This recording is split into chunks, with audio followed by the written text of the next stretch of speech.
Hello viewer, I am Professor Capricorn. I'm a researcher on all things related to geek culture.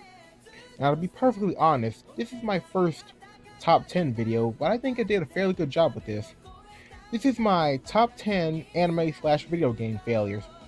This is a list of the characters that I believe succeeded at nothing and have everything they work for blow up in their faces, sometimes literally. Now, some ground rules. I'm not saying that I hate these characters, at least not all of them, and I mean no offense to the creators, the animators, the franchise, or anyone else who might like them. I have my own opinion, and you have yours. I won't use any characters from the same series on this list, or use more than one character per franchise. Furthermore, for one of the characters on this list, his failures are both in anime and video games, so I'll look at both.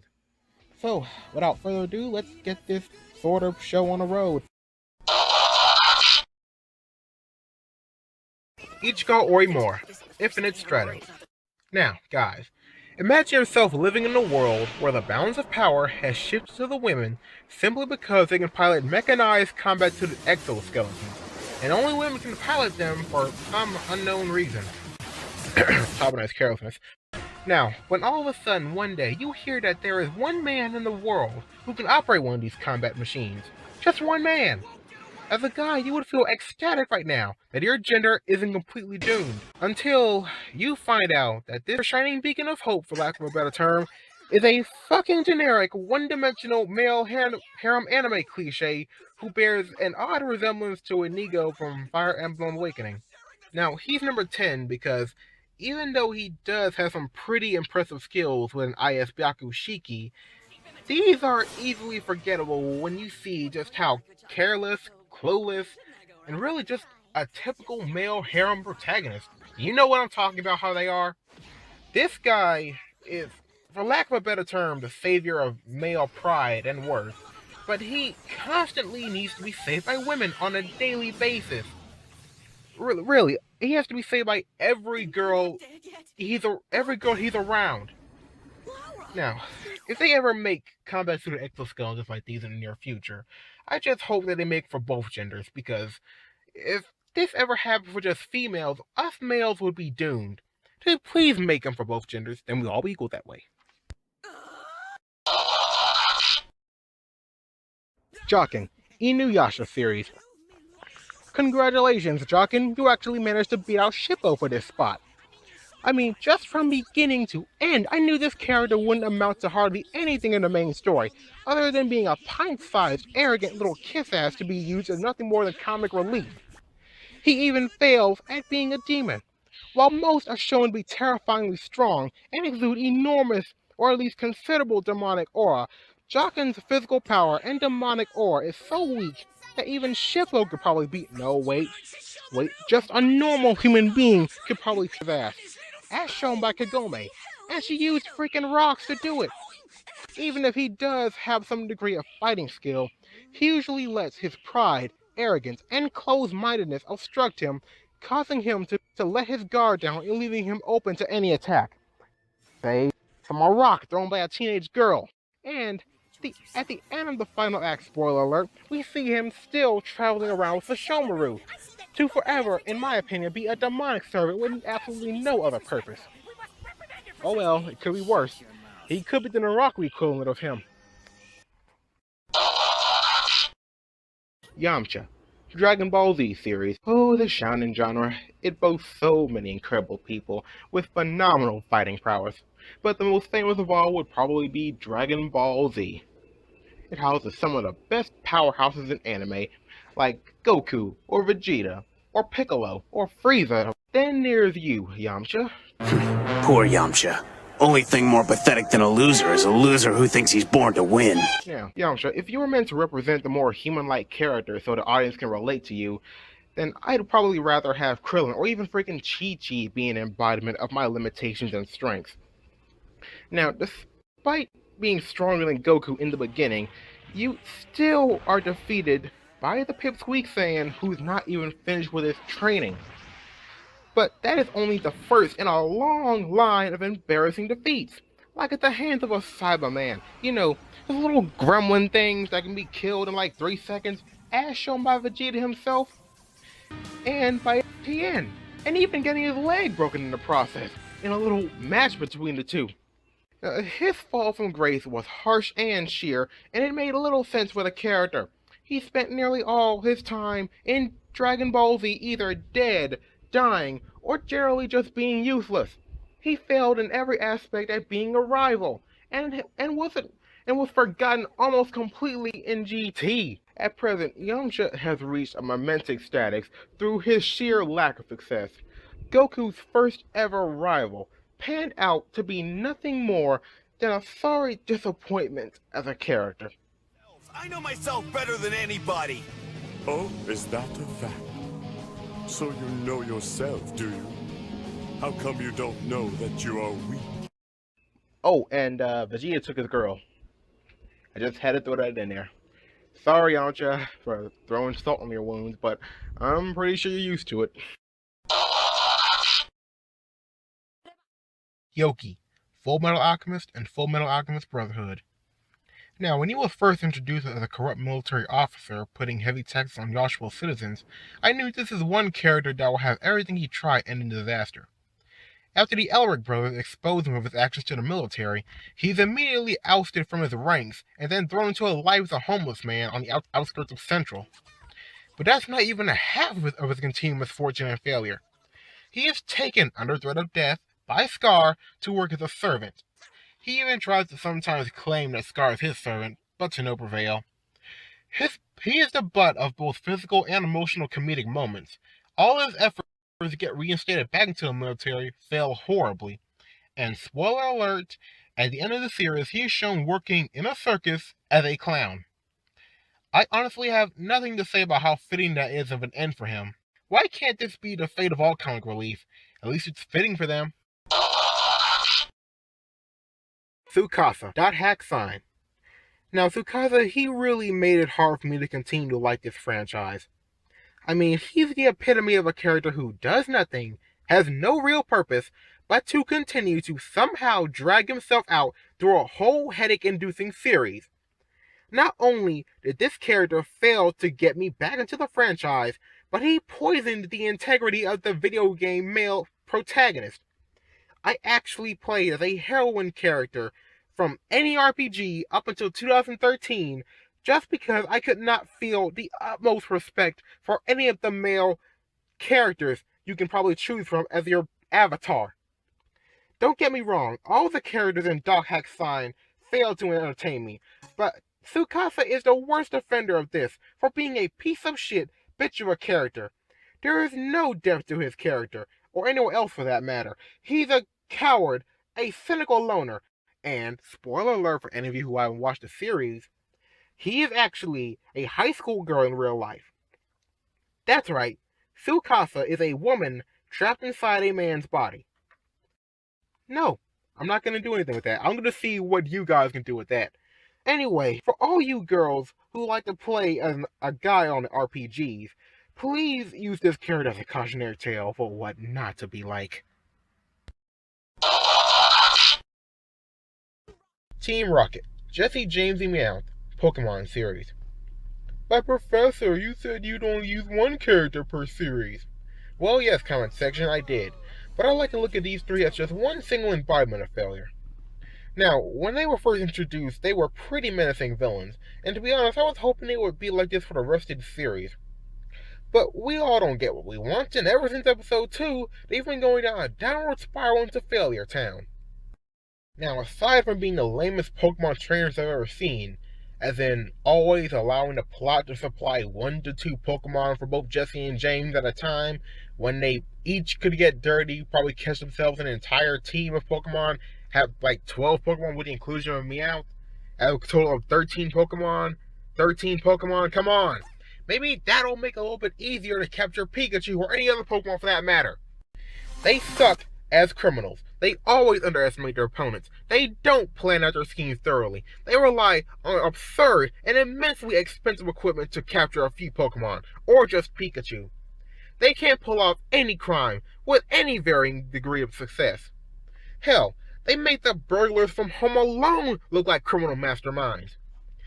The only time when they do anything remotely successful or interesting is if Ash or his friends help them out. And that happens way more often than it needs to. I don't. I just, there's so much more I want to say about them. I just want to wrap this up. I don't care how badass they were in just one season. They still went back to being comic relief and doing what they do best.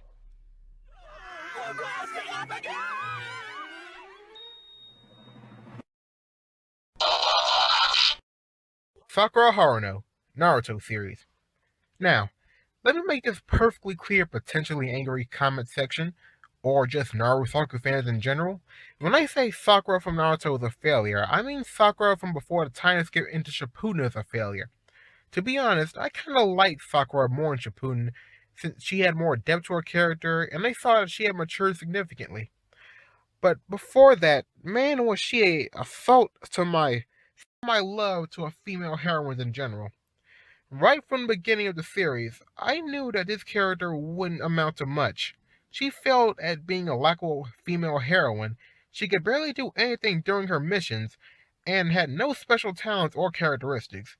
Okay, sure, she was a smart one with great chakra control, but when it came to actual combat, or just being a shinobi, well, let's just say the only monumental thing that she ever did was cut her hair to prove that she isn't obsessed with her personal appearance. Sakura failed as a friend as well. She and Ino were the best of friends until they both developed feelings for the same guy. You know who I'm talking about. Ino still wanted to stay friends with her despite this, but Sakura didn't accept and declared them both rivals for Sasuke's attention. Yes, Sakura gave up her friendship for a guy she honestly doesn't know that much about. The only real fight I remember her being in was between her and Ino, ironically enough, and that fight was pretty boring to say the least. During which we see flashbacks of her childhood, and honestly, I'd rather watch Shikamaru do a crossword puzzle. It is that bland and uninteresting. Sakura also failed as a ninja. Ever since Sasuke abandons the village, she becomes too dependent on Naruto for his safe return. If she really cared about Sasuke that much, she would go after him with Naruto. But since Sasuke's leaving, that's when she decides to take being a ninja more seriously. Just further implying that she never truly wanted to be a ninja. I know I'm gonna get a lot of angry comments about this, but I think Hinata really is a better heroine than Sakura. Now hear me out. Think about it. She started off shy and helpless, but during the Chunin exam, she really transformed and evolved into a more relatable, strong-willed, and developed character. Her fight was memorable because it shaped her character foundation into Shippuden. Sakura, well, was just the opposite of that. Oh boy, here come the angry Narusaku fans comments.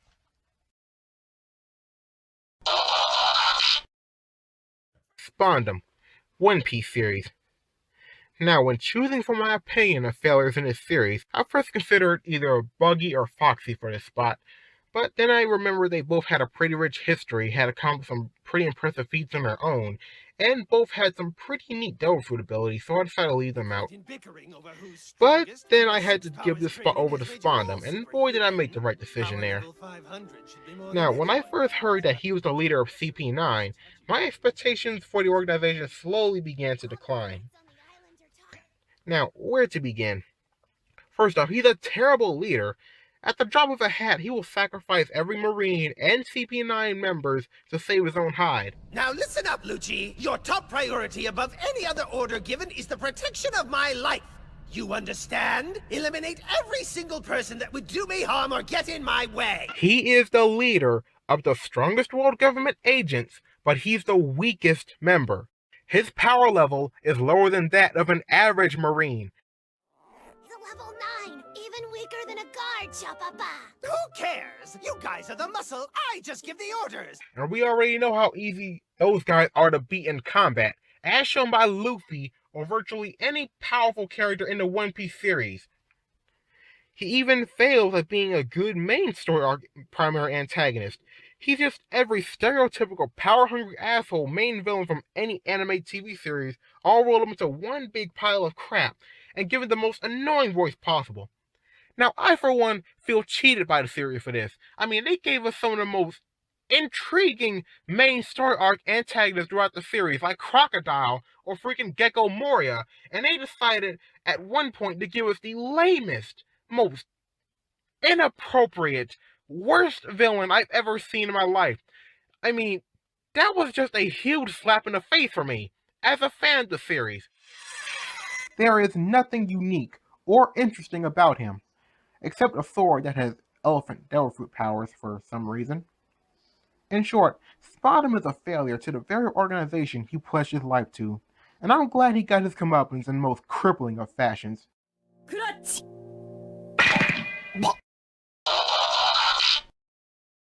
Eggman, Sonic series. I beg your pardon. Okay, and really you guys shouldn't be too surprised by this. This is him. Yep. Remember that character who overflows with failure in both video games and anime? Well, let's start with the obvious, shall we? His constant defeats at the hands of Sonic the Hedgehog. Dr. Eggman certainly is a strategic genius. I only wish some of his strategies worked occasionally. Eggman's plans usually never work out because of his own overconfidence, carelessness, poor planning, neglecting long-term consequences, or just being an overconfident jackass. Eggman's also not the best at allying himself with powerful beings. His opposed allies will usually turn on him at the drop of a Chaos Emerald. Such examples like Shadow, Dark Gaia, or the Deadly Six. Hell, if you really think about it, Eggman is like Yamcha. Both have been panned out to be perpetual failures to be used occasionally for just comic relief. Well, unlike the rest of the people on this list, Eggman at least admits to his failures. To himself. Ever win? That depends on your definition of win. Beating Sonic? Oh, well then no. I know what you're thinking. Who could possibly be a bigger failure than Eggman? Well, I'll give you a hint. He's callous, boorish, a bounty hunter with a posterior fetish. Give up? It's Space Dandy! Congratulations, Dandy. You finally succeeded at something. Dandy is like what Spike Spiegel would probably be like if you took away the easy-to-follow backstory, the street smarts, the combat skills, the marksmanship, and virtually everything else that made that character likable. Dandy has a few neat talents that the plot always finds some way to tie into the story of that episode, but even with that, the story always is supposed to follow the same basic formula. He's an alien hunter in every episode except for one. He always fails to capture the alien he targets, even when they are right in his face, like when he went undercover at an intergalactic high school, modeled after High School Musical apparently, and comes across a geeky alien girl. He ends up spending a lot of time with her, up until the point where he leaves her, and at the end of the episode, spoiler alert, she was the alien that he was meant to capture. This kind of thing happens a lot in a lot of episodes. He looks for an alien, he comes across someone, he leaves them, they turn out to be the alien he's looking for, they don't get paid. Hell, there's even an episode where his constant failures to capture aliens and make money from them so he can be able to survive are brought to light by a hot redhead, no less. But really what gets me is the last episode, and do I really need to say it at this point? Spoiler warning! We discover that Dandy is a being that can move through dimensions, which is why he and his crew keep coming back even after certain annihilation in each episode. And each episode takes place in a new alternate reality. He's even given a choice to become God of his own universe, but, complete fucking shocker, he turns it down so he can keep going to his favorite restaurant. No, I'm gonna let that sink in for a minute. He turns it down, becoming God of his own world, to live the life of a callous, unsuccessful failure who hangs out with a space cat and a robot vacuum cleaner. And worst of all, we find out that Dandy's failures will always continue no matter what reality he transitions to. He, QT, and Meow will always meet each other. They'll always be unsuccessful bounty hunters, and Dandy will always be the #1 top 10 anime failure. Thank you all so much for being a very lovable audience. This has been a great top 10 list. If you want more videos, please subscribe to my channel, like this video, and if you think you have an idea for an anime failure, please post it in the comment section below. And yeah, you'll make me a very happy cabby if you do that. Also, I plan on making another new top 10 that's coming up soon. So, like I said, subscribe so you can let you know when I published it. Thank you all, and stay beautiful.